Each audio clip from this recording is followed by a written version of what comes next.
اللہ تبارک تعالیٰ نے دنیا میں انسانوں کی تربیت کا کچھ ایسا نظام چلایا ہے کہ ماں باپ کے فطری اوصاف اولاد کے اندر چاہتے نہ چاہتے ہوئے منتقل ہو جاتے ہیں۔ ماں کی جو فطرت ہے، باپ کی جو عادت ہے، بغیر کسی اسکول میں تعلیم دیے کے، تربیت دیے کے، اللہ تبارک تعالیٰ خود بخود بچوں کے اندر، اولاد کے اندر یہ سب چیزیں فطری طور پر منتقل کر دیتے ہیں۔ دارالعلوم دیوبند کے اندر ایک طالب علم پڑھتا تھا، حضرت علامہ انور شاہ کشمیری رحمت اللہ علیہ مسجد میں تشریف فرما تھے۔ وہ طالب علم آیا اور نماز پڑھی جانے لگا۔ حضرت نے فرمایا کہ بھائی، آپ نے جو نماز پڑھی ہے وہ اصول کے، دستور کے، فقہ حنفی کے خلاف ہے اور یہ نماز صحیح نہیں ہے، آپ نماز دوہراؤ۔ اس نے نماز دہرائی، بڑے حضرت کا حکم تھا، پھر جانے لگا۔ پھر حضرت نے فرمایا ابھی بھی آپ نے نماز کو صحیح نہیں پڑھا، تو پھر اس نے نماز کو دہرایا۔ تیسری مرتبہ علامہ انور شاہ کشمیری رحمت اللہ علیہ نے فرمایا آپ نماز کو دہرائیے، تو وہ خفا ہو گیا اور کہنے لگا حضرت میں نے ابھی بڑی بڑی کتابیں نہیں پڑھی ہیں، شروع کے کلاسز کا، first class, second class, third class کا طالب علم، اسٹوڈنٹ ہوں، میں نے حدیث کی کتابوں کو، فقہ کی کتابوں کو ابھی چھویا بھی نہیں ہے کہ آپ اتنی بڑی نماز کا تقاضا مجھ سے کرنے لگیں۔ اس وقت علامہ انور شاہ کشمیری رحمت اللہ علیہ نے جواب دیا، بیٹے یہ وہ چیزیں ہیں جو انسان ماں باپ کے گود سے سیکھ لیتا ہے، مدارس میں یہ چیزیں نہیں آتی۔ ماں کو نماز پڑھتا ہوا دیکھا، باپ کو نماز پڑھتا ہوا دیکھا، اب وہ جھٹپٹ نماز پڑھ رہے ہیں، بچوں کے اندر بھی وہی عادت آ گئی۔ بچوں نے دیکھا، چھوٹے بچوں نے، کہ ماں سجدے میں گئی ہے، لگتا ہے کہ اب اٹھے گی نہیں، تو بچے کی طبیعت میں، فطرت میں، مزاج میں یہ بات آتی ہے کہ اللہ کے حضور ایسے سجدہ کیا جاتا ہے، کوے کی ٹھونگ کی طرح نہیں۔ نماز کے اندر کھڑی ہو گئی ماں، اور مہمان آ رہے ہیں، جا رہے ہیں، دودھ ابل رہا ہے اور چولہے پر پڑ رہا ہے، ماں کو کچھ پتا نہیں۔ یہ سب چیزیں نوٹ کرتے ہیں بچے۔ بچوں کی جو تختی ہوتی ہے وہ سادہ ہوتی ہے، باپ کے اعمال، ماں کے اعمال اس پر نقش ہوتے چلے جاتے ہیں، ٹیپ ہوتے چلے جاتے ہیں۔ آئندہ اگر کسی خانقاہ میں مجاہدہ کرایا گیا اور تربیت کرائی گئی، اصل مرض پکڑا گیا، اللہ نے ہدایت دی، تب یہ بیماری جا سکتی ہے، ورنہ ماں باپ کے خطاؤں کی اور ان کے غلطیوں کا بھگتان اولاد کو بھی کرنا پڑتا ہے۔ حضرت نوح علیہ السلام کو اللہ تبارک تعالیٰ نے حکم دیا تھا کہ آپ دعوت و تبلیغ کریں۔ 950 سال تک آپ نے دعوت و تبلیغ کا فریضہ انجام دیا، اور جب اندازہ لگا لیا کہ دعوت و تبلیغ کا فریضہ میں نے مکمل کر دیا ہے، اب ان لوگوں کے سامنے کوئی حجت باقی نہیں ہے، تو حضرت ہر پیغمبر کو اللہ تعالیٰ ایک اختیار دیتے ہیں، دعا کا یا بد دعا کا۔ تمام پیغمبروں نے اسے بد دعا کی شکل میں دنیا کے اندر استعمال کر لیا اپنی قوم کو تباہ اور برباد کرنے کے لیے۔ اللہ کے حبیب پاک جناب محمد رسول اللہ صلی اللہ علیہ وسلم کو اپنی امت کی اس درجے فکر ہے کہ قیامت کے دن جب سورج ایک نیزے کے قریب ہوگا اور انبیاء علیہم الصلاۃ والسلام، اولیاء کرام، اللہ والے، اقدار، ابدال، نمازی، متقی، پرہیزگار، کس کی مجال ہوگی اللہ کے یہاں چون و چرا کر سکے، اللہ کے یہاں حجت کر سکے؟ آج کافروں، مشرکوں، رشوت خوروں، حرام خوروں کے ان تھانوں میں، عدالتوں میں جب بطور ملزم کے کسی کو پیش کیا جاتا ہے، معلوم ہے کہ جج غلط فیصلہ سنا رہا ہے، معلوم ہے تھانے دار غلط کام کی طرف قدم اٹھا رہا ہے، لیکن ملزم چون و چرا نہیں کرتا۔ وہ احکم الحاکمین کی ہیبت، وہ احکم الحاکمین کی طاقت، اس کی قوت، اس کا جلال، کہ جس نے فرشتوں کو پیدا کیا، جس نے عرش و کرسی کو پیدا کیا، جس نے زمین و آسمان کو پیدا کیا، جس نے ملائک اور انسانوں کو پیدا کیا، اس کی کتنی طاقت اور کتنی ہیبت ہوگی، اس کی ہیبت کے سامنے اور اس کی طاقت کے سامنے، اس کی قوت کے سامنے حضرات انبیاء علیہ الصلوۃ والسلام بھی تڑپ رہے ہوں گے، کانپ رہے ہوں گے۔ جیسے مچھلی کو پانی سے نکال دیا جاتا ہے، مچھلی بے قرار رہتی ہے، حضرت آدم علیہ السلام، حضرت نوح علیہ السلام، حضرت ابراہیم، کوئی تیار نہیں، سب کو اپنی پڑی ہے۔ آدم علیہ السلام کہیں گے مجھے کہا گیا تھا وَلَا تَقْرَبَا هَٰذِهِ الشَّجَرَةَ فَتَكُونَا مِنَ الظَّالِمِينَ، اس درخت کے قریب نہ جاؤ، میں چلا گیا۔ حالانکہ آپ کے بارے میں طے ہے کہ آپ کو دعا سکھائی گئی کہ ربنا ظلمنا انفسنا، یہ دعا کرو، اور نبی کے صدقے سے جو تمہاری نسل میں اور ذریت کے اندر ایک پیغمبر آخری آئیں گے، ان کے وسیلے سے تم دعا کرو، اللہ تعالیٰ تمہاری دعا کو قبول کر لے گا۔ اللہ نے آپ کی دعا کو، آپ کی توبہ کو قبول کر لیا اور آپ کو راستہ بتا دیا۔ آپ اتنا روئے کہ آپ کے آنسوؤں کے قطروں سے زمین کے اندر ایک ندی کی شکل بن گئی تھی، اور آسمان کے فضاؤں کے پرندے اس میں پانی پیا کرتے تھے۔ تب جا کر اللہ نے رحم کیا، کرم کیا۔ ایسے آدم علیہ السلام، ایسے ابراہیم علیہ السلام، ایسے نوح علیہ السلام، کس چیز پر آپ شان کر رہے ہیں؟ کون سی نمازوں پر، کون سے روزے پر، کون سے صدقات پر، کون سے خیرات پر، کون سی تہجدوں پر؟ بتائیے۔ بڑے بڑے پیغمبر، اللہ تعالیٰ نے حضرت ابراہیم علیہ السلام کو خلیل اللہ بنایا، موسیٰ علیہ السلام کو اللہ نے بغیر پردے کے بات کی، عیسیٰ علیہ السلام کو اللہ تعالیٰ نے اپنے پھوٹ سے پیدا کیا۔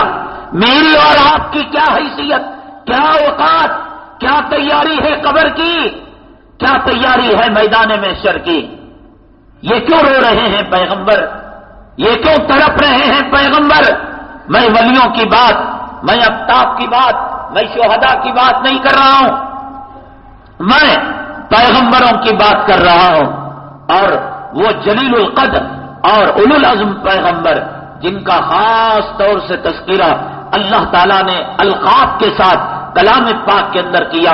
واتخذ اللہ ابراہیم خلیلا، اللہ تعالیٰ نے حضرت ابراہیم علیہ السلام کو اپنا دوست بنا لیا، موسیٰ علیہ السلام کو کلیم بنا لیا، آدم علیہ السلام کو صفی اللہ بنا لیا، عیسیٰ علیہ السلام کو روح اللہ بنا لیا۔ کون کس کے کام آئے گا؟ اسی لیے آقا نے فرمایا لو کنت متخذا خلیلا لاتخذت ابا بکر، میں اس دنیا میں کسی کو اپنا دل نہیں دیتا، کسی سے دوستی نہیں کرتا، اس لیے کہ دنیا کی دوستی آخرت میں کوئی نفع دینے والی نہیں ہے۔ اگر دنیا میں اللہ کے علاوہ اگر کسی کو اپنا دوست بناتا لاتخذت ابا بکر، یہ پہلے نمبر پہ ابو بکر صدیق رضی اللہ تعالیٰ عنہ کے، کہ لیکن آپ نے ان کو بھی یہ نہیں کہا یہ میرے دوست ہیں۔ کیوں؟ اس لیے کہ دوست کی دوستی نبھانے میں جتنا وقت لگتا ہے اتنا اللہ تعالیٰ کو منا لیا جائے، آخرت کے اندر کام ہوگا۔ ایسے سچویشن میں، ایسی حالت میں نہ اولاد ماں باپ کے کام، نہ ماں باپ اولاد کے کام، نہ بھائی بہن کے کام، نہ خاوند بیوی کے کام، یہ سب جو غلامیاں ہیں نا، یہ جورو کی غلامی، یہ جورو کا مرد کو اپنے پنجے کے اندر مروڑ کر رکھنا، اللہ کی قسم کفن کی گھاٹی کے ساتھ یہ سارے رشتے ختم ہو جائیں گے۔ یہی خائن جو ساری زندگی اس کی غلامی کے اندر اپنی آخرت کو برباد کر لیا، اللہ تبارک تعالی نام اعمال کو تولیں گے اور کہیں گے ایک سبحان اللہ کی نیکی اگر تو کہیں سے لائے گا تو میں تجھے جنت میں بھیج دوں گا۔ یہ آ کر اگر اولاد سے کہے بیٹے سے بیٹے کالج میں تجھے انجینئر بنایا، میں کمپیوٹر کا کورس میں نے سکھایا، میں تجھے امریکہ کو بھیجا، میں تجھے دبئی بھیجا، تجھے معلوم میری آمدنی کتنی کم تھی، لوگوں کے سامنے ذلیل ہوا، لوگوں کے سامنے رسوا ہوا، آج ایک سبحان اللہ دے دے میری بیگم میں تیری غلامی کے اندر ذلیل ہو گیا۔ دوست مجھے جورو کے غلام سے پکارا کرتے تھے، مولوی مجھے جورو کے غلام سے یاد کیا کرتا تھا، ایک سبحان اللہ دے دے۔ اللہ کی قسم قرآن کہتا ہے یوم یفر المرء من اخیہ وامہ وابیہ وصاحبتہ وبنیہ، نہیں ہر ایک دوسرے سے بھاگے گا، بلکہ وہ تو قیامت کی بات ہے۔ کلام پاک کے اندر سورہ حج کے اندر اللہ نے ارشاد فرمایا یہ انفلوئنس، یہ غلامی، یہ تعلقات، یہ سیٹ صاحب، یہ یجمان صاحب، یہ میاں بیوی کے رشتے، یہ اولاد کے تعلقات سب کے سب ختم ہو جائیں گے، کوئی کسی کو نہیں پہچانے گا۔ سورہ حج کی ابتدائی آیتیں آپ ذرا ترجمہ اٹھا کر دیکھیے گا۔ یا ایھا الناس اتقوا ربکم ان زلزلۃ الساعۃ شیء عظیم، اے لوگو قیامت تو بہت دور کی بات ہے، قیامت کا جو جھٹکا ہے یہ جھٹکا ہی بڑا خطرناک ہے۔ قیامت میں جو لوگ داخل ہوں گے اور قیامت سے پہلے حضرت اسرافیل علیہ السلام جو سور پھونکیں گے اور زمین اذا زلزلت الارض زلزالها واخرجت الارض اثقالها، زمین کو جھنجھوڑ دیا جائے گا اور زمین اپنے خزانے کو، اپنے مردوں کو کاٹ کر باہر پھینک دے گی۔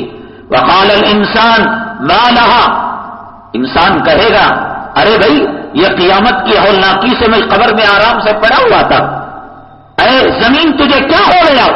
یومئذ تحدث اخبارها، اس دن اللہ تعالیٰ زمین کو زبان دے دیں گے اور وہ اخبار بیان کرے گی بِأَنَّ رَبَّكَ أَوْحَىٰ لَهَا، اس لیے کہ اللہ تعالیٰ نے زمین کو وحی کی ہوگی۔ یومئذ یصدر الناس اشتاتا لیروا اعمالهم، اس دن قبروں سے نکل کر گروہ در گروہ، جماعت در جماعت، ہزاروں لاکھوں کے افراد میں اللہ تعالیٰ کے دربار کی طرف بھاگیں گے۔ کیوں؟ لیروا اعمالهم، تاکہ دیکھیں شادیوں کی سالگرہ منانے والوں، برتھ ڈے منانے والوں، گھروں کی ٹھنڈک منانے والوں، داڑھی مڈا کر عورتوں کے کلے بنا کر چکنے کلے بنانے والوں، عورتوں کے حیض و نفاس کو چاٹنے والوں، اور وہ عورتیں جو مال کے پیچھے، دولت کے پیچھے، روپیے کے پیچھے، حسد میں، کینے میں اور برائیوں کے اندر مبتلا ہے، لیروا اعمالهم، اس لیے بھاگیں گے کہ آج میرا رب میرے تعلق سے کیا فیصلہ کرے گا۔ فمن يعمل مثقال ذرة خيرا يره ومن يعمل مثقال ذرة شرا يره، ایک رائی کے دانے کے برابر اگر نیکی ہوگی وہاں اس کو دکھا دیا جائے گا، ڈسپلے کر دیا جائے گا، وہ ایسا کمپیوٹر، ایسا مانیٹر، ایسا ہارڈ ڈسک کہ اس کے اندر وائرس نہیں، اس کے اندر کوئی مداخلت نہیں، اللہ تعالیٰ ڈسپلے کر کے بتا دیں گے۔ آدم علیہ السلام کے پہلے بچے حابیل اور قابیل سے لے کر قیامت تک آنے والی نسل انسانی اور انسان کا آخری بچہ اسکرین لگا ہوا ہوگا۔ یہاں تم چھپ چھپ کر زنا کرتے تھے، شراب پیا کرتے تھے، بدکاری کیا کرتے تھے، سود کھا کر ماں کا بلاత్కాر کیا کرتے تھے، اس اس مٹھی بھر زمین کے لیے دوسروں کی آبرو کو لوٹا کرتے تھے. فَمَن يَعْمَلْ مِثْقَالَ ذَرَّةٍ خَيْرًا يَرَهُ، اگر ایک رائی کے دانے کے برابر خیر ہوگا یرا اس کے سامنے آ جائے گا. وَمَن يَعْمَلْ مِثْقَالَ ذَرَّةٍ شَرًّا يَرَهُ، اور اگر ایک رائی کے دانے کے برابر برائی ہوگی وہ بھی اس کے سامنے آ جائے گا. ایک چیز یہ مانیٹر نہیں چھپائے گا، دودھ کا دودھ پانی کا پانی ہو جائے گا. میری ماں اور بہنوں، آپ نے کیا تیاری کر رکھی ہے اس دن کے لیے؟ آج اگر موت آ جائے، آج اگر ہمارے کفن میں لپیٹا جائے، آج اگر ہمیں قبر کے حوالے کر دیا جائے، قبر میں جانے کے بعد، کفن میں لپیٹے جانے کے بعد، آنکھیں بند ہونے کے بعد، دل کی دھڑکن بند ہونے کے بعد، خون کا دوران بند ہونے کے بعد، دنیا سے رشتہ کٹنے کے بعد، کیا ہم نیکی کر سکتے ہیں؟ نماز پڑھ سکتے ہیں، روزہ رکھ سکتے ہیں، تلاوت کر سکتے ہیں؟ ان اعمال کی پوٹلیوں کے ساتھ کیا ہم اس لائق ہیں کہ ہم اللہ کے دربار میں جا کر کہہ سکیں اے اللہ ہم نے دین کے لیے کام کیا، اے اللہ ہم نے قرآن کے اتنے پارے پڑھے؟ کیا ملتا ہے ساس بہوؤں کے لڑائیوں کے اندر اپنی زندگی برباد کر کر؟ کیا ملتا ہے تمہیں نند بھاوت کے جھگڑوں کے اندر، دلوں کے اندر میل پیدا کر کر، بغض پیدا کر کر؟ گیا ہوا وقت دوبارہ نہیں آتا، گیا ہوا دن دوبارہ نہیں آتا، گیا ہوا ہفتہ دوبارہ نہیں آیا تھا. کیا مل گیا تمہیں لڑائیاں کر کر، جھگڑے کر کر، شکوے کر کر، شوہر اور قانون کے کام کے اندر ماں کی برائیاں ڈال کر اور اپنے ماں باپ کے اندر سسرال کی برائیاں ڈال کر؟ میری ماں کبھی تو مجاہدہ تھی، سلطان صلاح الدین ایوبی کو تربیت دینے والی. میری ماں کبھی تو یہ تھی کہ شیخ عبد القادر جیلانی کے سر پر ولایت کا تاج پہنانے والی. میری ماں کبھی تو یہ تھی کہ امام بخاری اندھے پیدا ہوئے، تو نے اس کو محدث بنایا، تو نے اس کو دین کا خادم بنایا، تو نے اس کو دین کا دائی بنایا. کیا ملتا ہے کینوں کے درخت بو کر، بغض کے درخت بو کر، حسد کے درخت بو کر؟ کیا ملا تجھے میک اپ کی گڑیا بن کر؟ کیا ملا تجھے نمازوں کو چھوڑ کر، روزوں کو چھوڑ کر، تلاوت کو چھوڑ کر؟ سوائے بربادی کے، سوائے افسوس کے.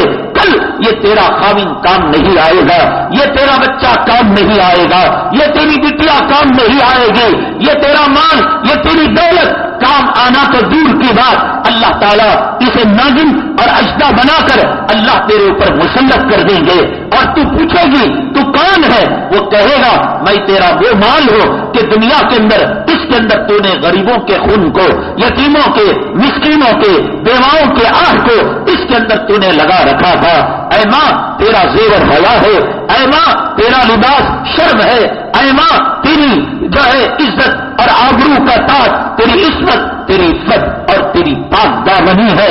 تیرے گھر کا وہ کمرہ جو کچی این سے بنا ہے اور کچی میٹ سے، کچی جو ہے مٹی سے وہ بنا ہے، یہ بہتر ہے اس محل سے کہ جس کمرے کے اندر بیٹھ کر تو اللہ اللہ کرنے لگے، جس کمرے کے اندر بیٹھ کر تو قرآن ختم کرنے لگے، جس کمرے کے اندر بیٹھ کر تو نبی پر درود بھیجنے لگے. یہ کمرہ تجھے ہزاروں محلوں سے بہتر ہے. کیوں بھاگتی ہے محل کی طرف؟ کیوں بھاگتی ہے عزت کی طرف، زیور کی طرف، مال کی طرف، دولت کی طرف؟ ہر ہمیشہ دیکھو شکوے شکایتیں. شادی محلوں کے اندر کیا ہوتا ہے؟ برتھ ڈے پارٹی کے اندر کیا ہوتا ہے؟ گھر کے ٹھنڈکوں کے اندر کیا ہوتا ہے؟ ولیموں کی دعوتوں کے اندر کیا ہوتا ہے؟ وہ عورتوں کی الگ جماعت، وہ اس کے خلاف، وہ اس کے خلاف. وہ عورت دیکھو پچھلی شادی کے اندر غریب تھی، اب کروڑ پتی بن گئی، اب جو ہے گھمنڈ اس کے اندر پیدا ہو گیا. وہ دیکھو غریب تھی اور اس کا مرد چوری کرنے لگا، ڈاکہ ڈالنے لگا، گورنمنٹ ملازم ہے، رشوتیں لینے لگا. آج تک کسی عورت کو کیا ملا کسی کا برا چاہ کر؟ آؤ میں بتاؤ ذکر کرنے والوں کو کیا ملا؟ ذکر کرنے والوں کو یہ ملا کہ حضرت مریم علیہ السلام کو بے موسم کا پھل ملا کرتا تھا اور وقت کے پیغمبر نے پوچھا انا لکی ھذا، انا لکی ھذا، یہ پھل تو اس وقت موجود نہیں ہے، آپ کے پاس کہاں سے آ گیا؟ ماں تو ہی تو تھی کہ مریم بن کر تو نے کہا تھا قالت ہوا من عند اللہ. تیرے تقدس، تیری پاکیزگی اور تیری طہارت، تیری عصمت اور تیری عفت اور تیری شرم اور اور تیرے حیا کے گن اللہ کا قرآن کا ادا ہے. کلام پاک کے اندر میرے اللہ نے تیرے لوگ سے سورہ مریم نام کی ایک سورت کو نازل کر کر تیری پاکیزی کو بیان کیا. جب تجھ پر انگلیاں اٹھنے لگی، تجھ پر تہمتوں کے پہاڑ توڑے جانے لگے، اللہ تبارک تعالیٰ نے تیرے معصوم بچے کے ذریعے سے، جو بچہ نہ بول سکتا تھا نہ چل سکتا تھا، اس نے اپنے گہوارے کے اندر کہا قال انی عبد اللہ آتانی الکتاب وجعلنی نبیا. ماں تیری عزت اور تیری پاک دامنی کی گواہی اللہ تعالیٰ نے ایک دودھ پیتے بچے سے کرائی. جب تو اللہ کے راستے میں، جب تو تقدس کے راستے میں، جب تو طہارت کے راستے میں، جب تو تقوی کے راستے میں چلنے والی تھی، اور جب تو اس راستے سے ہٹ گئی، آج تیرا مقام کیا ہے؟ تیری عزت اور تیری پاک دامنی آج امریکہ کے اندر، برطانیہ کے اندر، اس سڑے ہوئے ملک ہندوستان کے اندر کیا تیری عصمت نہیں دکھ رہی ہے؟ تیری آبرو نہیں لٹ رہی ہے؟ کتوں اور پالتو سوروں سے زیادہ کیا آج کی عورت کو نہیں گرا دیا گیا ہے؟ تیرا مقام اتنا تھا کہ تجھے مریم بنا کر تیرے نام کی صورت اللہ نے کلام پاک کے اندر نازل کیا.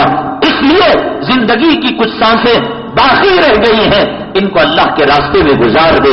اپنے بچوں کے اندر دین پیدا کر دے، اپنے خاوند کے اندر آخرت کا خوف پیدا کر دے، اپنے گھر کے اندر خدا رسول کے ماحول کو، دین کے ماحول کو پیدا کر دے.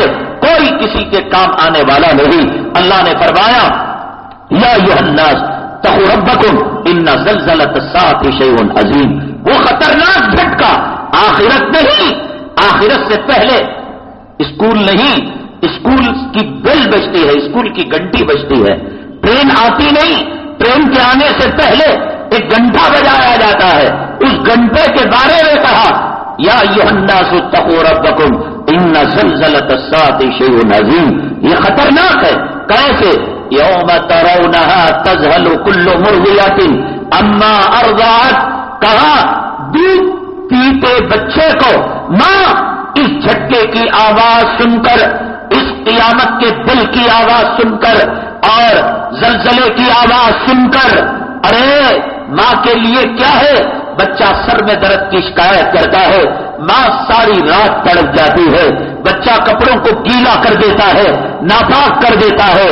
اگر کوئی برا کہتا ہے، برا کہنے والا برا ہو جاتا ہے، لیکن بچے کا پیشاب اور بچے کی ناپاکی ماں کو بری نہیں لگتی.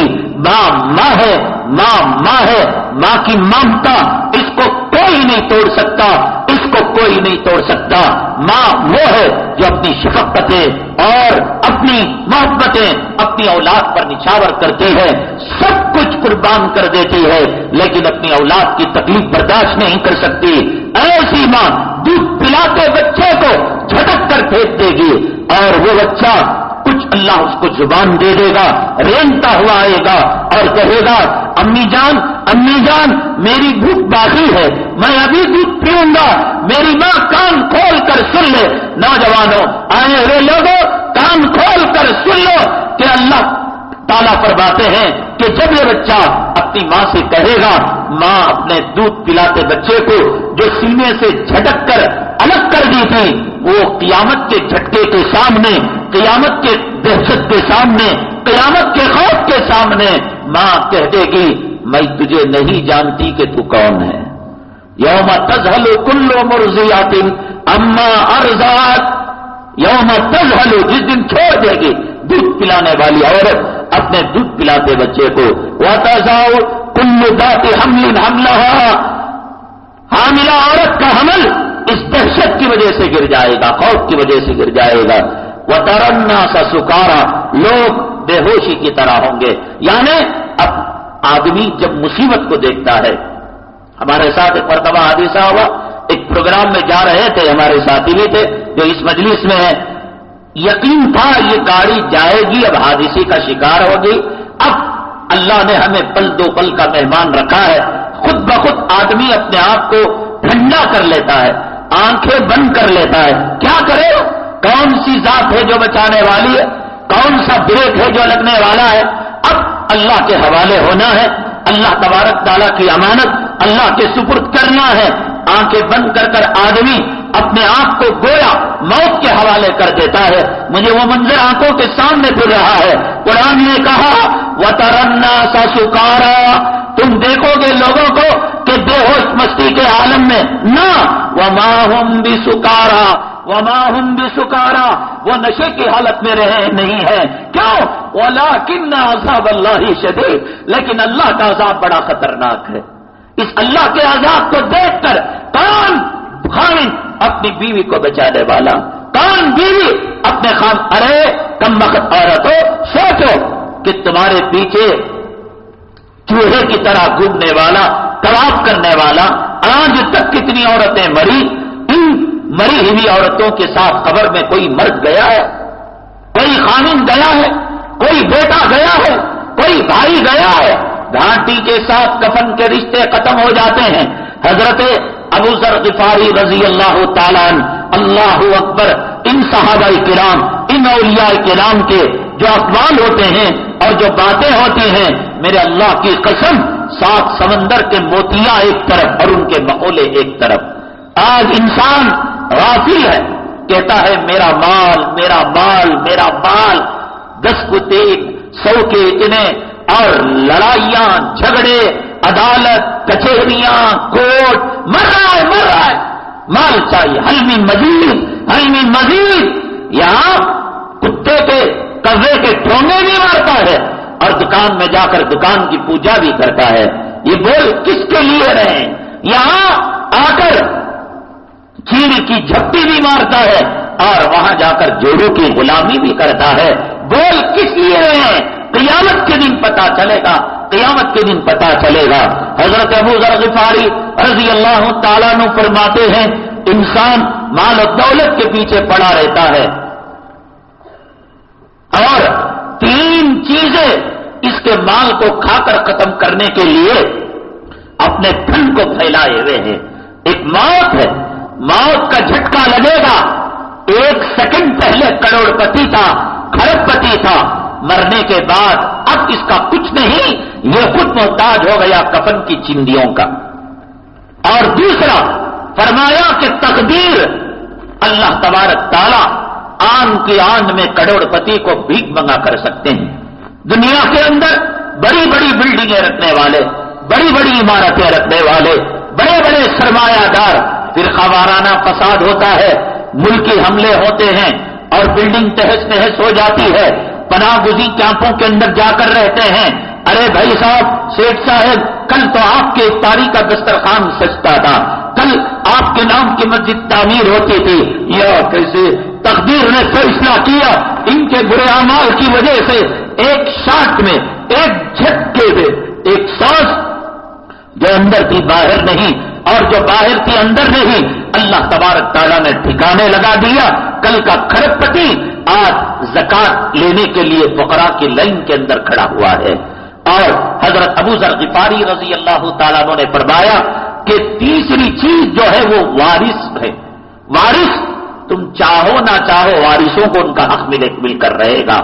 موت، تقدیر اور وارثین، یہ لوگ تمہارے مال کے بھوکے ہیں، تمہارے مال کے حصے دار ہیں.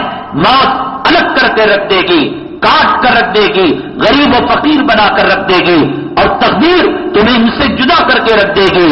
اور وارث جب موت الگ کرے گی تو اس مال پر قبضہ کر لیں گے. اس پر موت کے بعد ہمارا نہیں چلے گا. ہم خبر سے وائرلیس سے بات نہیں کریں گے، ہماری بیوی کو اتنا دے دو، ہمارے بیٹے کو اتنا دے دو، ہمارے چچا کو اتنا دے دو. فرمایا کہ وارثوں نے اس مال کے اندر اپنا حصہ نگاہیں گاڑی ہوئی ہیں. یہ ایسی دنیا کے اندر آپ اس حقیر مال کے لیے، اس ذلیل مال کے لیے اپنی آخرت کیوں تباہ کرتے ہیں؟ کیا ملتا ہے؟ نمازوں کو غنیمت جانو، نمازوں کو چھوڑنے والوں قیامت کے دن پچھتاؤ گے. نبی کے طریقے سے ہٹنے والوں قیامت کے دن پچھتاؤ گے. اسلام کے طور طریقوں سے ہٹنے والوں قیامت کے دن پچھتاؤ گے. یہ وہ دن کہ جس کے ہول دھڑکے سے پیغمبر نفسی نفسی کے عالم میں ہوں گے.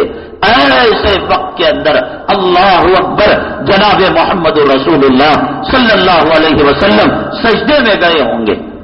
اللہ تعالیٰ کہیں گے ارفع راسک یا محمد، اے محمد صلی اللہ علیہ وسلم آپ اپنا سر مبارک اٹھائیے. اللہ تعالیٰ سے فرمائیں گے آقا اے اللہ تمام پیغمبروں کو ایک دعا کا حق آپ نے دیا تھا اور انہوں نے دنیا میں استعمال کر لیا. مجھے بھی دیا تھا نہیں دیا تھا آپ نے مجھے بھی دیا تھا لیکن میری امت کی تباہی بربادی کے لیے استعمال نہیں کیا. اے اللہ آج میں سجدے میں جا کر اس حق کو مانگتا ہوں. ارفع رأسک یا محمد، میں کہتا ہوں میں مانگتا ہوں.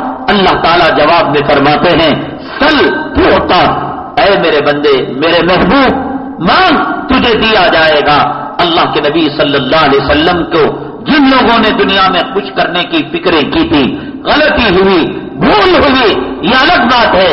اللہ کے نبی صلی اللہ علیہ وسلم ان کے حق میں سفارش فرمائیں گے. ایسے ہر پیغمبر نے دنیا کے اندر بطور دعا کے اس کو استعمال کر لیا. آقا میدان محشر کے اندر بطور دعا کے استعمال کریں گے. تو حضرت نوح علیہ السلام نے کہا رب لا تذر علی الارض من الکافرین دیارا، اے اللہ ان کافروں میں سے ایک کافر کو بھی باقی نہیں رکھنا. ایک بچہ بھی، ایک مرد بھی، ایک عورت بھی. اللہ تعالیٰ پوچھ سکتے ہیں بھئی تمہیں کیا لینا دینا؟ جن لوگوں نے تمہیں ستایا ہے، جن لوگوں نے تمہیں تکلیف پہنچائی ہے، ہم ان کو غرق کر دیں گے، نیست و نابود کر دیں گے. تمہیں ان سے کیا لینا دینا؟ اس کا جواب حضرت نوح علیہ السلام نے دیا انک ان تذرہم یضلوا عبادک ولا یلدوا الا فاجرا کفارا. فرمایا اے اللہ ایک جوڑا، ایک مرد ایک عورت اگر باقی رہ جائیں گے پھر ان کی نسل جو پیدا ہوگی ان کی نسل کے اندر کفر کا وائرس آئے گا، کفر کے جراثیم جائیں گے. وہ کفر نہیں کریں گے بھی تو ماں باپ کافر رہیں گے تو ان کے کفر کا وائرس اور ان کے کفر کے جراثیم اولاد کے اندر جا کر وہ بھی نبی کے نافرمان ہو جائیں گے. اس لیے اللہ تعالیٰ نے دنیا کے اندر کچھ ایسا نظام رکھا ہے کہ ماں باپ کے جو خصلتیں عادتیں ہیں چاہتے نہ چاہتے ہوئے اللہ تعالیٰ اولاد کے اندر اس کو شفٹ کرتے ہیں، منتقل کرتے ہیں. آپ جائیے کسی ڈاکٹر کے پاس، کہیے گا کہ مجھے ہارٹ کی شکایت ہے، مجھے شوگر کی شکایت ہے، مجھے نمک کی شکایت ہے اور مجھے بی پی کی شکایت ہے. چیک بعد میں کرے گا. پہلا سوال یہ کرے گا کیا تمہارے خاندان میں کسی کو یہ بیماری تھی؟ کیا لینا دینا خاندان کی وہ بیماری؟ جیسے کسی کو سفیدے کی بیماری ہے اور یہ بیماریاں یہ بعض مرتبہ خاندان سے آئندہ نسلوں کے اندر چاہتے نہ چاہتے ہوئے یہ بیماریاں شفٹ ہو جاتی ہیں. عورت متقی ہو، عورت پرہیزگار ہو، اللہ والی ہو، اس کے دودھ کے قطرے قطرے کے اندر طہارت، تقدس، پاکیزگی، علم، شرم، حیا اولاد کے اندر منتقل ہونے لگتی ہے. عورت اگر بگڑ جائے تو پھر منافق پیدا ہوتے ہیں، سلول کی نسلیں پیدا ہوتی ہیں، عبداللہ ابن سبا کے بچے پیدا ہوتے ہیں، جورو کے غلام پیدا ہوتے ہیں، مال دولت کی پجاریاں پیدا ہوتی ہیں. اور عورت ایسی ہو مکار عیار کہ جس سے مردوں کی عقلیں حیرت زدہ رہ جائیں تو پھر ڈاکو پیدا ہوتے ہیں، ولن پیدا ہوتے ہیں، چور اور اچکے پیدا ہوتے ہیں. اور اس کو تقوی کی رسی سے لگام نہیں لگاؤ گے، یہ ذمہ داری مردوں کی ہے. عورت کو آزاد نہیں چھوڑ سکتے آپ کہ تو اپنی نماز پڑھ لے، اپنا روزہ رکھ لے، اپنے تقوی کی پٹری پر آ جا. اس انجن کو اٹھا کر پٹری پر رکھنا پڑتا ہے اور اسٹارٹ دینا پڑتا ہے، چلانا پڑتا ہے، بریک لگانا پڑتا ہے. یہ مرد کی ذمہ داری ہے، ورنہ ایک دن وہ آئے گا کہ خود یہ اس کو تباہ کرنے کا، برباد کرنے کا ذریعہ بن جائے گی. جیسے کہ میں نے عرض کیا تھا کہ عورت کے ناجائز سمد ہو چکے تھے، تعلقات ہو چکے تھے. مرد کو معلوم ہوا تو مرد نے کہا کہ آپ اس پہاڑ پر جو مقدس پہاڑ ہے، مطہر پہاڑ ہے، آپ قسم کھائیے گا. قسم کھانے کے لیے تیار ہو گئی اور جب وہ دن آ گیا تو یہ دونوں نکلی میاں بیوی اس پہاڑ پر چڑھ کر قسم کھانے کے لیے. آدھا راستہ چل کر میں نے بتایا نا، اس کی ایکٹنگ کے سامنے، اس کے مگرمچھ کے آنسوؤں کے سامنے، اس کے رونے کے سامنے کتنے کنبے ڈوبے ہیں اور کتنے گھرانے برباد ہوئے ہیں اور کتنے رشتے اجڑے ہیں، یہ قیامت کے دن پتا چلے گا۔ یہ رونے پر آئے، ایکٹنگ پر آئے، ایسے منوائے گی، لگے گا کہ بھئی اپنے مرد کو خیر خواہ سمجھ کر اپنا دکھ اور مکڑا بیان کر رہی ہے۔ چلتے چلتے اس نے کہا اجی مجھے اب چلا نہیں جا سکتا، آپ مجھے اٹھا لیجئے مونڈوں پر۔ اب بیچارہ مونڈوں پر اٹھا کر لے جا رہا ہے، کہاں تک لے جائے گا؟ کہا بیگم ہم تو آپ کو نہیں اٹھا سکتے، آپ چلیے گا۔ اب چلتے چلتے پھر ناٹک کرنے لگی، میرے پیروں میں درد ہو رہا ہے، میں چل نہیں سکتی۔ اب جو عاشق تھا جس سے اس نے بدکاری کی تھی اس کو پہلے ہی کر رکھا تھا کہ تم ایک گدھے کی سواری لے کر گدھے چلانے والے کا حلیہ بنا کر کھڑے رہنا، ایک کام کرو جی، مجھ سے چلا نہیں جاتا اور آپ اٹھا نہیں سکتے، کچھ پیسہ خرچ کرو، کام آج ہو جائے گا، آج کا آپ کا شک دل کا مائل دور ہو جائے گا۔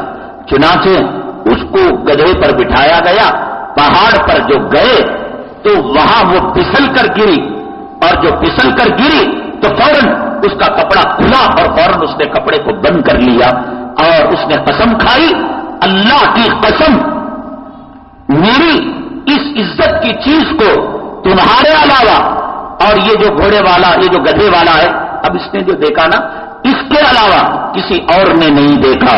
وَإِن كَانَ مَكْرُهُنَّ لَتَزُولُ مِنْهُ الْجِبَالُ، اللہ نے کہا ان کے مکر کی وجہ سے اس عورت کا مکر اتنا خطرناک تھا، حالانکہ یہ مرد پہلے بھی اس کی عزت کی جگہ کو دیکھ چکا تھا، لیکن وہاں ناٹک کرنے کے لیے وہ گدھے سے گری اور اس کے کپڑے کھلے اور اس نے اس کو دیکھ لیا، اب اس کو بہانہ بنا کر کہہ رہی ہے تمہارے علاوہ، اور ہاں یہ جو گدھا چلانے والا ہے نا، اس کے علاوہ کسی نے میری شرمگاہ کو اور میری عزت کی جگہ کو اور ناموس کی جگہ کو آج تک کسی نے نہیں دیکھا۔ اللہ نے کہا واری عورت، تیرے مکر کی وجہ سے اگر تیرے مکر کو میں پہاڑ پر ڈالتا یہ ریزہ ریزہ ہو جاتا، لیکن یہ سدھرتی ہے، راہ راست پر آتی ہے۔ کابل کے ایک گورنر تھے، ان کے علاقے کے اندر مخالف لشکر نے حملہ کر دیا۔ کابل کے دوست محمد خان جو اللہ والے تھے، انہوں نے اپنے بیٹے کو کمانڈر ان چیف بنا کر اس کا مقابلہ کرنے کے لیے بھیجا۔ جب گھمسان کی لڑائی ہونے لگی تو ان کے مخبروں نے اور ان کی ایجنسیوں نے محل میں دربار میں کابل کے گورنر کو یہ اطلاع دی کہ تمہارے بیٹے کے پیٹھ پر نشانات لگے اور تمہارا بیٹا میدان چھوڑ کر بھاگ رہا ہے اور کہیں جا کر چھپ کر پناہ لے لی ہے۔ بادشاہ گورنر جب اپنے محل کے اندر آیا، بیگم صاحبہ نے دیکھا چہرہ اترا ہے، بسورا ہوا ہے، جھریاں پڑی ہوئی ہیں۔ جی کیا ہوا؟ کہنے لگا بڑی بری خبر ہے۔ کہا کیا؟ کہا کہ ہمارا بیٹا ایسے پیٹھ دکھا کر بھاگ گیا۔ تو گھر کی بیگم نے کہا جو ان کی والدہ تھی، میں اللہ کی قسم کھا کر کہتی ہوں ہرگز ایسا نہیں ہوا، آپ کو جو خبر پہنچی ہے وہ غلط پہنچی ہے۔ پھر انہوں نے تحقیق کی، پھر پتا چلا کہ بیٹا واقعتاً پیٹھ دکھا کر بھاگ گیا۔ پھر ماں نے یہی کہا، 3 مرتبہ اپنی ایجنسیوں سے مخبروں سے انہوں نے اطلاع لی، یہی اطلاع کہ پیٹھ دکھا کر بھاگا، اور یہ ہے کہ مرغی کی ایک ٹانگ یہی کہتی جا رہی ہے۔ دوست محمد خان جو کابل کے گورنر تھے، انہوں نے یہی سمجھا عورت ذات ہے، ضدی ہے، ہٹ گرمی ہے، بات آئی بات گئی، لیکن بات حکومت کی ایجنسیوں کی صحیح نکلتی ہے یا گورنر کی بیوی جو بچے کی ماں ہے اس کی صحیح نکلتی ہے، اور کیوں انشاءاللہ ہم اس کو کل بتائیں گے۔